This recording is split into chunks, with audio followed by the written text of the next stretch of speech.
rumah orang tua kayu kan teman-teman kesalahan karena kalian ketika jalan-jalan atau scroll di media sosial terus melihat hidup orang lain kelihatannya kayak lebih gampang, lebih menarik, lebih berkecukupan, lebih segalanya, dan kalian mulai bertanya-tanya kenapa, why, kenapa ya, kenapa hidup aku gak sekaya mereka dan senyaman mereka.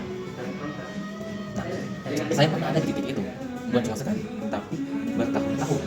Dan hari ini saya ingin cerita bagaimana satu pertemuan sederhana dapat membuat cara saya memandang hidup saya sendiri. Dari yang awalnya selalu merasa kurang, menjadi jauh lebih menghargai apa yang saya punya sekarang.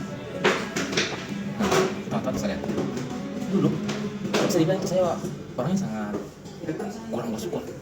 Bukan kurang, tidak bersyukur sama sekali atas apa yang diberikan oleh Tuhan.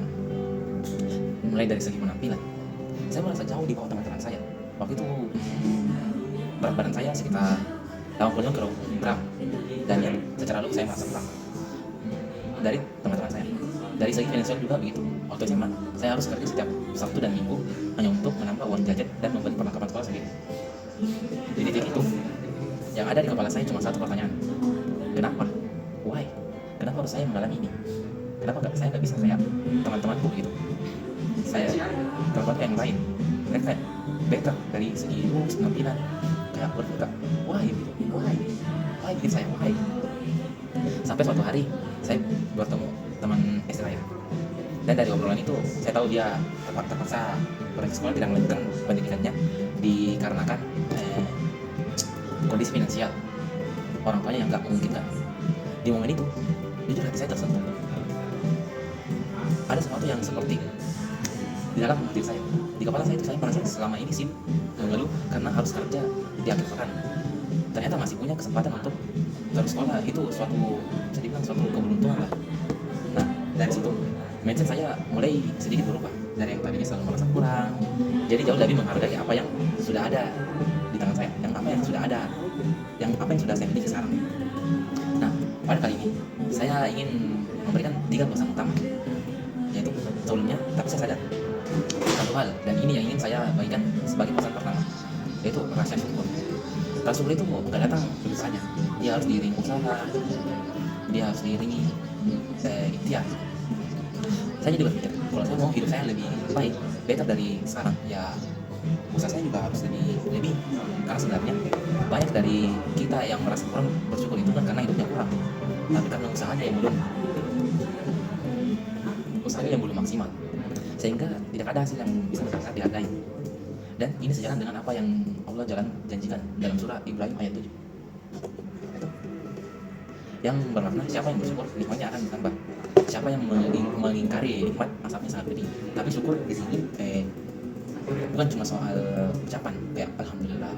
Menurut saya syukur itu perlu dibuktikan dengan lewat ikhtiar, lewat usahanya kita sendiri. Contohnya itu kayak ini, saya kan tadi sudah bilang, saya kan tadi berat badanku itu sekitar 85 kg, dan saya ingin tampil lebih baik, better dari teman-temanku. Jadi saya mulai diet lah, ya cukup ekstrim sih waktu itu. Ya, saya berhenti, bisa dibilang stop karbo, tidak makan nasi, karbo dan lain-lainnya sekitar 6 bulan. Dan ya, karena diet ekstrim itu saya dapat menurunkan berat badan saya sekitar 25 kg. Nah, di pos itu ada beberapa kali saya menahan lapar, dan justru di momen menahan lapar itulah saya belajar menghargai makanan. Hal sederhana, bersyukur karena masih ada makanan yang bisa saya makan hari itu. Nah, ini menjadi pesan kedua. Saya rasa syukur itu paling terasa justru saat kita merasakan kekurangan sesaat. Dan ini bukan cuma pengalaman pribadi saya. Penelitian dari Emmons dari McCloud tahun 2003 yang dipublikasikan di Journal of Personality and Social Psychology menemukan bahwa orang yang rutin mencatat hal-hal yang mereka syukuri secara psikologis itu jauh lebih sejahtera dan lebih bahagia dibanding yang tidak. Artinya itu bukan sesuatu yang otomatis muncul, dia adalah kebiasaan yang harus dilatih. Dan pesan ketiga, latihan itu sesederhana memperhatikan sekitar. Dalam proses itu semua setiap kali saya keluar rumah, saya jadi lebih sering memperhatikan orang-orang di sekitar saya. Kayak sering kalau lihat motor kah, saya sering kayak lihat ke kanan, kayak orang-orang di sekitar lah, sering kalau memperhatikan sekitar. Dan itu justru semakin membuat saya sadar betapa banyak hal yang selama ini saya anggap biasa saja ternyata adalah suatu hal yang sangat berharga. Ini juga selaras dengan temuan Seligman dan rekan-rekannya tahun 2005 di mana sih? Di American Psikologi. Mereka membuktikan kebiasaan sederhana menuliskan 3 hal yang kita syukuri setiap malam terbukti menurunkan gejala depresi secara signifikan.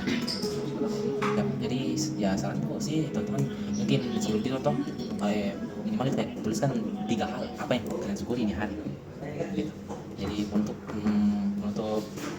misalnya untuk saya kali itu, kalau hari ini kalian merasa belum bisa benar-benar bersyukur dengan hidup kalian yang sekarang, coba tanya ke diri sendiri dua hal.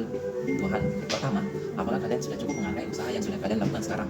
Dan kedua, apakah usaha kalian sendiri yang sebenarnya masih kurang sehingga belum ada hasil yang bisa benar-benar disyukuri?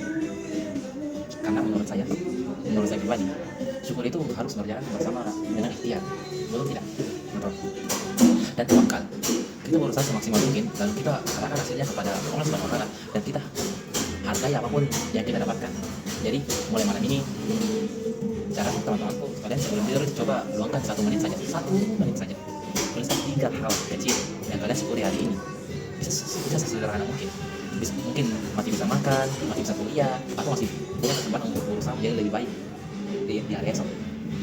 Karena hidup yang disyukuri adalah hidup yang berlipat berkahnya. Sekian, terima kasih. Kurang lebihnya mohon maaf. Wassalamualaikum warahmatullahi wabarakatuh.